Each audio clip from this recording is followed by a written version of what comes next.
Hello, how is everyone? I hope you all are having or had a fantastic week at school. I am happy to be here with you, and I am also really relieved myself that I am starting on a new week in school. Right now, we are in the heart of WIDA testing, so I am getting that done. I am at the halfway point with that with my students. I am also just excited that we are coming up on spring break. So I know I need a much needed break. I know my students need a much needed break from testing. So I'm really excited about that as well. So I just really hope that everybody is having a fantastic weekend or had a fantastic weekend and that you can take some time and enjoy yourselves today. So I want to welcome everyone here. And as we jump into today's topic, I just always want to encourage you to reflect on your week. What was a highlight of your week? Was there a part of your week where you could have grown? Is there a part of your week where you just really excelled and you want to replicate that for the upcoming week? So just think about some highlights for your week and reflect on those and bring that positive energy into this upcoming week. And look, I know some teachers are on spring break, so just happy spring break to those teachers who are on spring break. Now, every week I want to highlight a teacher's win, and I always say a win can be a big win or a small win. I want to celebrate with you your wins.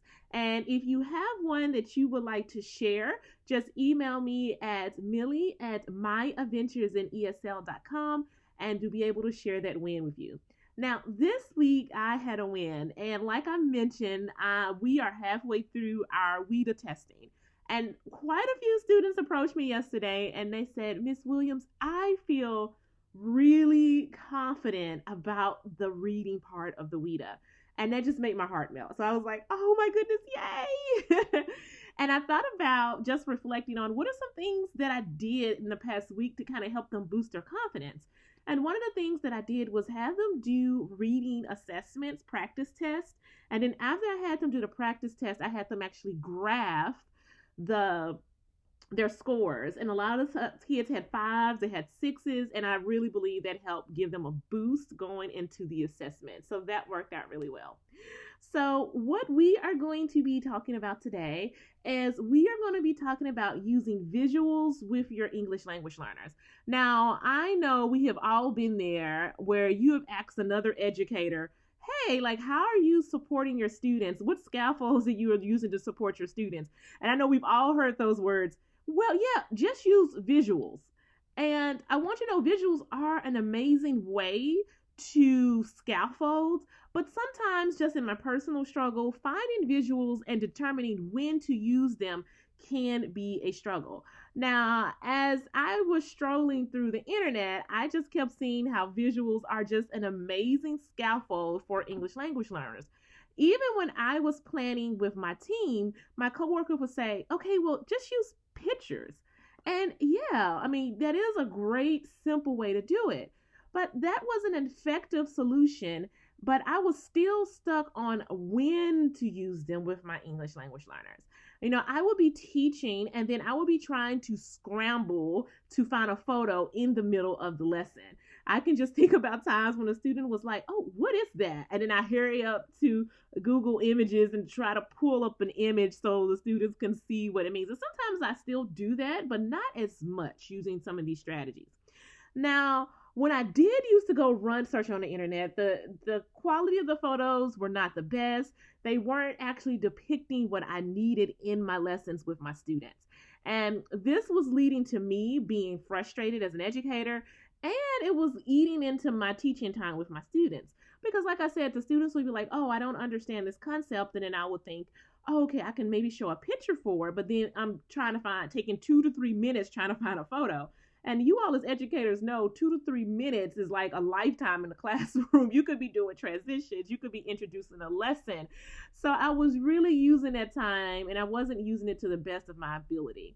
So one day when I was planning one of my lessons, I just started to reflect on how can I use visuals effectively as an educator. I also thought about what falls under this visuals umbrella. You know, it doesn't have to be just photos. It can be movies, it can be art. It's just not those typical Google images. And that's when I started to use visuals more thoughtfully throughout my lessons with my ELLs. The first question I would ask myself when I was planning using this new method was, can a visual, such as a photo or a video, help my English language learners learn this content? Is there something in this content, such as a visual or a photo, that will help support their learning? Will it help build a background knowledge with their learning? And when I started asking myself that simple question, that's when I started to use visuals with my English language learners way more effectively than what I was using previously. I also, using this question, that's when I started using gallery walks in my classroom. And if you've never used a gallery walk before, there are lots of ways you can use gallery walks. You can be as creative as you want. But one of the ways that I incorporate visuals with my ELLs and gallery walks, if we're introducing a new lesson, I will have photos about the topic. I will have videos about the topic. And this is not a visual, but sometimes in some cases I may have an audio. But the students will go around the room. I have laptop computers up on some sections. They will go around the room, watch the videos. They will look at the photos. And then that will help them build background knowledge. That will help them generate questions about topics. And that's when I start asking myself, can a video or a photo help my ELLs learn this content? That is when I started using gallery walks way more effectively, because that question was at the forefront of my mind, and I started picking photos and videos that helps the students learn the content, to understand the content. And also, if I was teaching vocabulary or introducing a new vocabulary word, I would also incorporate photos that would help the students understand the words. So being thoughtful in this manner helped me use visuals with a purpose in my classroom. So I want you to be thinking about, how are you using visuals with your ELLs in your classroom? So here are your next steps as the reader. Now, during your next lesson planning session, I want you to ask yourself how visuals can help your English language learners better understand the content or the topic or any concept that you're teaching. So if you're teaching the scientific method to your English language learners, which photos, which graphs, which processes that you can show your English language learners that will help them understand the concept and will help them understand the topic? Then I want you to search for videos and photos that actually support your topic. As I mentioned earlier, I was doing this in the middle of the lesson, and it was taking up so much of my time. I want to encourage you to do this before you lesson plan for your English language learners. I want to add Brain Pop and C-SPAN. C-SPAN is such a great resource for videos that you can use with your English language learners. And after vetting the videos, after looking at the photos, then incorporate them in your lesson. Explain to your students why you chose this photo and this visual and how it actually relates to your topic. So you want to make sure that you're explaining to your students, you know what, I chose these videos because it relates to our topic. We are learning about enslaved people in the United States. And so I want you to see some of these photos to help you better understand the topic. So I always do that with my English language learners beforehand to kind of give them an overview of what we are learning about and to prepare for that. And also free stock photo websites such as Unsplash and Pixabay. I will make sure to link those. They offer great, and it is free, absolutely free, high quality photos to use with your students. And I want to put a note here. I know a lot of teachers like using clip art, but honestly for me, with my middle school students and with high school students, I prefer actual photos. So I want to encourage you, if you have to choose between clip art or actual photos, go with those actual photos.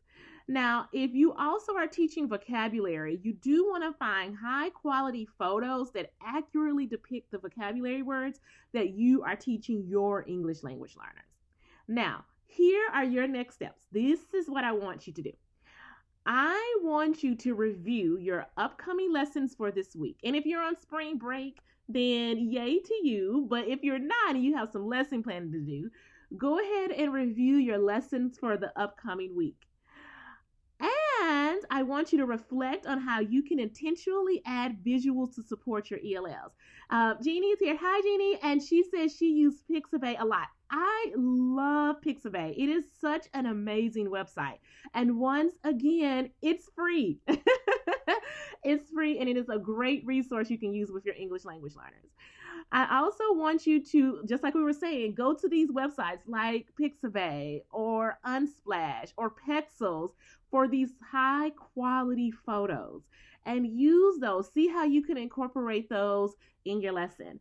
Now, I would love to know how you are currently using visuals with your English language learners. What are you doing? You can send me an email at millie@myaventuresinesl.com, or you can just drop a comment below and share how are you currently using visuals with your English language learners. Thank you for being here today. Thank you for being patient, and I am excited and I cannot wait to hear how you are using visuals. I will see you next week at 9:15 a.m. and thank you. You have a great week. Bye.